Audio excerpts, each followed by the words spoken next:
Europe 1, 8h19 en direct et en vidéo sur europe1.fr. Jean-Pierre Elkabbach, votre invité, l'ancien Premier ministre Jean-Pierre Raffarin. Je lui dis d'abord bienvenue. Jean-Pierre Raffarin, bonjour. Bonjour Monsieur Elkabbach. Vous êtes rentré à quelle heure d'Alger? Minuit. Alors, vous êtes un des rares interlocuteurs récents d'Abdelaziz Bouteflika, le président algérien. Comment vous l'avez trouvé? Puisque personne ne le voit, il se montre peu et encore moins aujourd'hui qu'avant. Comment vous l'avez trouvé? Je l'ai trouvé en forme. Il m'a dit qu'il avait aujourd'hui plus de conviction que de force, mais je suis venu lui parler économie, je suis venu lui parler à la demande de Nicolas Sarkozy, je suis venu parler emploi, et sur les gros dossiers que je lui ai présentés, je l'ai trouvé très informé et très mobilisé. Il a promis son aide pour les grandes entreprises françaises pour créer des emplois en Algérie, ce qui nous paraît être aujourd'hui une priorité. Nicolas Sarkozy, vous avez nommé en effet Monsieur France en Algérie. Comment se sent-il concerné, Bouteflika, par les révoltes du monde arabo-musulman d'aujourd'hui? Je pense que nous partageons d'une certaine manière un diagnostic, c'est-à-dire que dans l'aspiration des peuples, il y a à la fois l'aspiration à la démocratie, il en est conscient, mais il y a aussi l'aspiration sociale. Derrière le politique, il y a le social. Parce que vous avez vu en Égypte, comme en Tunisie, ceux qui se sont révoltés ne se sont pas contentés du changement de régime politique. Ils veulent des salaires, ils veulent des emplois.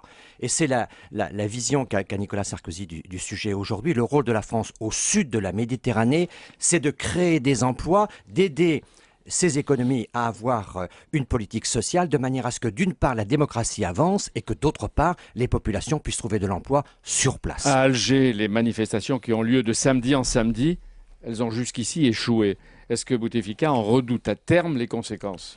Je pense qu'il est très attentif, notamment au problème de la jeunesse, mais naturellement, l'aspiration à des changements est très forte en Algérie comme ailleurs, mais si vous voulez, très clairement, ma mission, moi je la mets sur le plan social.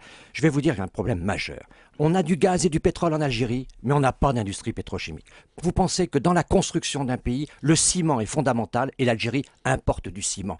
Ils n'ont pas d'industrie pharmaceutique pour soigner la population comme elle mérite d'être soignée. Et donc, avec Sanofi d'une part, avec le ciment Lafarge, avec Total, on est en train de prévoir une usine Renault pour le marché algérien, 100 000 voitures. C'est la manière que nous avons de répondre à l'aspiration sociale de la population, lui donner des emplois et permettre une économie algérienne de garder sa population et de garder ses jeunes. Le président algérien m'a dit très clairement, ce qui est désarmant pour notre pays, c'est de voir que nous faisons des efforts pour former les jeunes et que les mieux formés s'en vont. Et donc il manque en Algérie souvent cet encadrement pour faire du développement. Est-ce qu'il vous a parlé comme un dirigeant qui veut rester ou qui va rester au pouvoir ? Il avait pris une certaine distance vis-à-vis de tout ça, mais il m'a annoncé qu'il faisait un conseil des ministres aujourd'hui et qu'il annonçait un certain nombre d'initiatives d'ampleur. Donc je n'en connais pas le contenu, mais je pense qu'il va y avoir des mouvements importants dans les jours qui viennent. En Algérie, sur le gouvernement lui-même et des mesures sociales. Et des mesures sociales, et un plan PME et un certain nombre d'initiatives pour répondre à ce qui est cette aspiration fondamentale des peuples aujourd'hui, qui est l'aspiration sociale. L'Algérie dispose de l'argent, du gaz et du pétrole. Elle peut et rapidement faire un effort financier massif. Pour peu qu'elle crée de la valeur ajoutée. Donc il y a derrière une industrie de la pétrochimie, de l'automobile, de la pharmacie, et c'est ce à quoi les entreprises françaises peuvent participer. Renault en Algérie, on parle du projet depuis 40 ans. Absolument, et c'est pour ça que le président de la République a chargé de mission pour intervenir. Vous savez, le métro d'Alger, on en parle depuis 30 ans, et il était bloqué. Donc mon travail est d'essayer de débloquer tout cela pour faire en sorte que le peuple algérien ait des réponses concrètes à ses préoccupations de vie quotidienne. Vous avez parlé de la Libye et de la folie sanguinaire des Kadhafi ? Mon entretien était surtout économique, mais à cette occasion, le président m'a exprimé ses profondes réserves sur la manière dont cette crise en Libye était gérée et sur cette violence inacceptable. Vous étiez à Alger. Christine Lagarde et Laurent Wauquiez sont ce matin à Tunis. Et Michel Alliot-Marie est à Brasilia, loin. Qu'est-ce qui ne va pas dans la diplomatie française aujourd'hui ? Écoutez, moi, ma mission n'est pas de faire de la diplomatie ni de faire de la politique à l'étranger. Ma mission est de faire en sorte que sur la rive sud de la Méditerranée, il y ait des emplois, à la fois pour accompagner la démocratie et à la fois pour maintenir les populations sur place. Donc moi, je travaille concrètement. J'ai 12 dossiers et mes dossiers s'appellent Renault, s'appellent Sanofi, s'appellent Non, mais je vous ai parlé de la diplomatie française, pas de Jean-Pierre Raffarin seulement. Non, mais je vous parle des entreprises. Moi, je suis un opérateur concret, opérationnel. Je ne fais pas de discours, j'essaie de participer à la création d'emplois. Alors, le Parti socialiste, ne pensez pas qu'il peut vous reprocher de saluer un président et une Algérie critiqués par les différentes oppositions comme si la France s'accordait avec les dirigeants au pouvoir et quand leur peuple les rejette, eh bien, à ce moment-là, on les ignore. C'est comme ça.